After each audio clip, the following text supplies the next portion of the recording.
Welcome to another video. In this video, we're going to cover what is a subcontractor, why would I use a subcontractor, and more importantly, how do I add a subcontractor to my Microsoft CLA agreement for IoT products.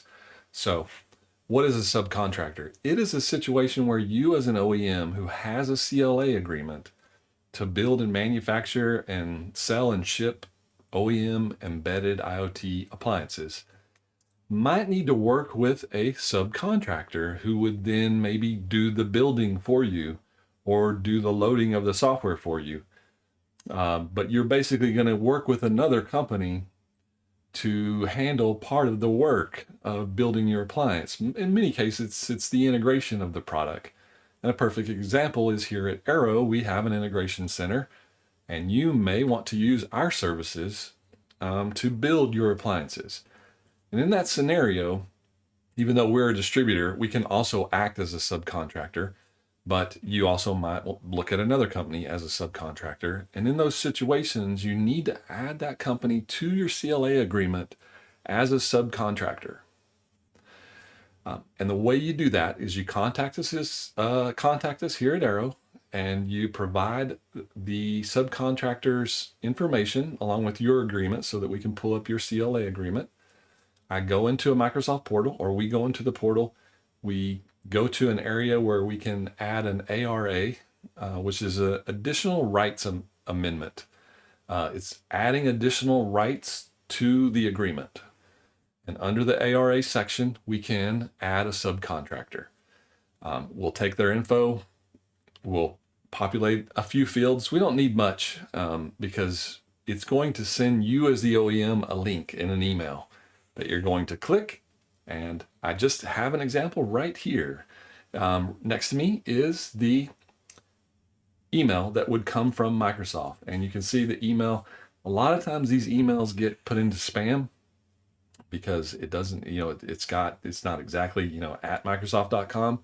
So, but it will come from this email address. Looks just like this. I've kind of protected a little bit of my information, and it will have this link. A lot of this info down here is just extra info. Really, it's and it doesn't say I'm adding a subcontractor, so you have to understand, like, why did I get this email? But it does say right here, you can click the link to view the CLA or to add a third-party integrator or authorized subcontractor or third-party brand name, any of those three things. But most of the time, we're adding subcontractors to this case. In this case example, I'm going to add ARI to my Windows Champ CLA agreement, and I'm going to take you through that process. So when you click this link, it's going to take you to the Microsoft, basically the customer license agreement portal, and it won't ask you for a password or anything. That's the beauty of this link, is that it comes from the portal to you as the OEM, and when you click it, it just takes you right in. You don't have to remember any passwords or your Microsoft ID or any account numbers. It just takes you right in. And then it has your agreement info. And when you scroll down to this area, this is my company name. And down here is where the ARA section, the additional rights agreement section, is for an authorized subcontractor. And now when you're looking at these fields, you'll see that they're all green. But if you see anything red, then you need to address the red field. And in this case, what happens is a lot of people don't see anything, or they don't see, like, where am I supposed to go? But here it is. It's this red exclamation point that says mandatory fields are missing. And so what you have to do here is click the little pencil.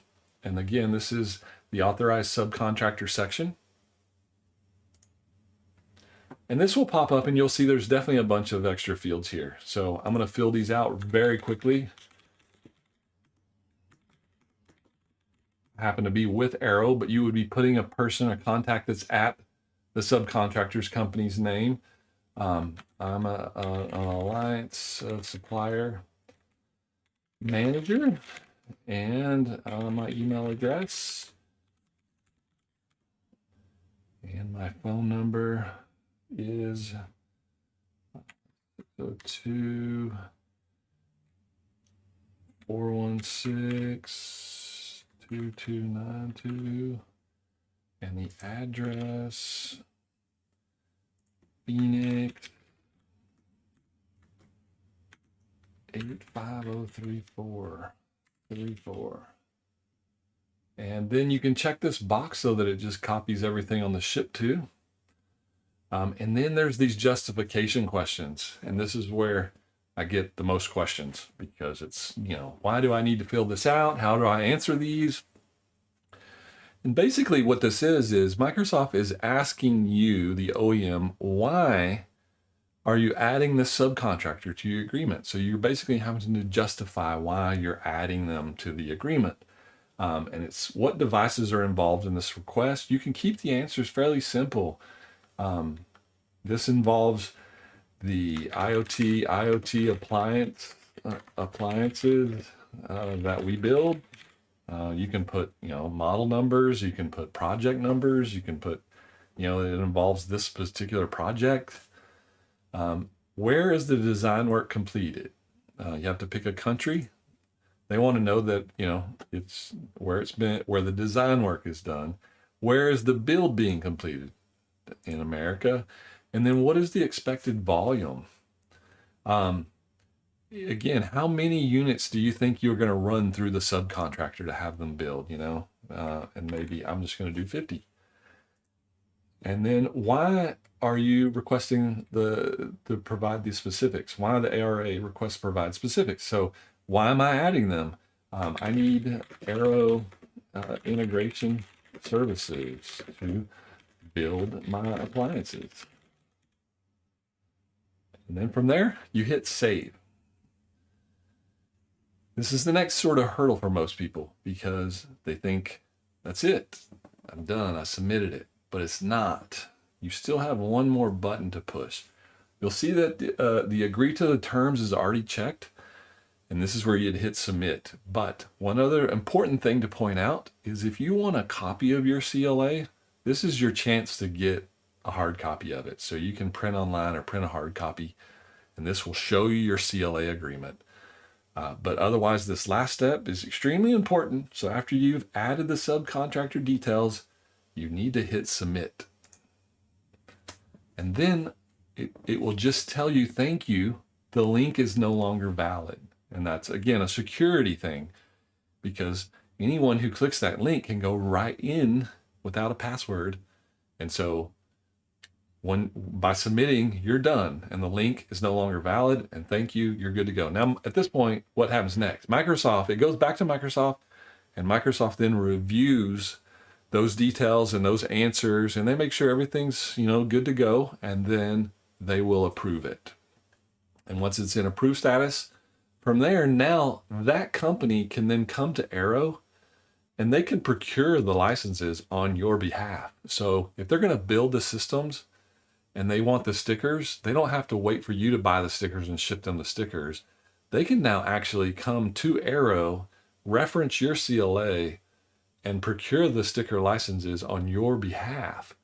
And we can ship the stickers directly to them, because now they're listed on your CLA as an authorized subcontractor. With that, I will end this video. Thank you guys for watching. Make sure to hit the subscribe button. Stay up to date on the latest Windows IoT news. We'll see ya.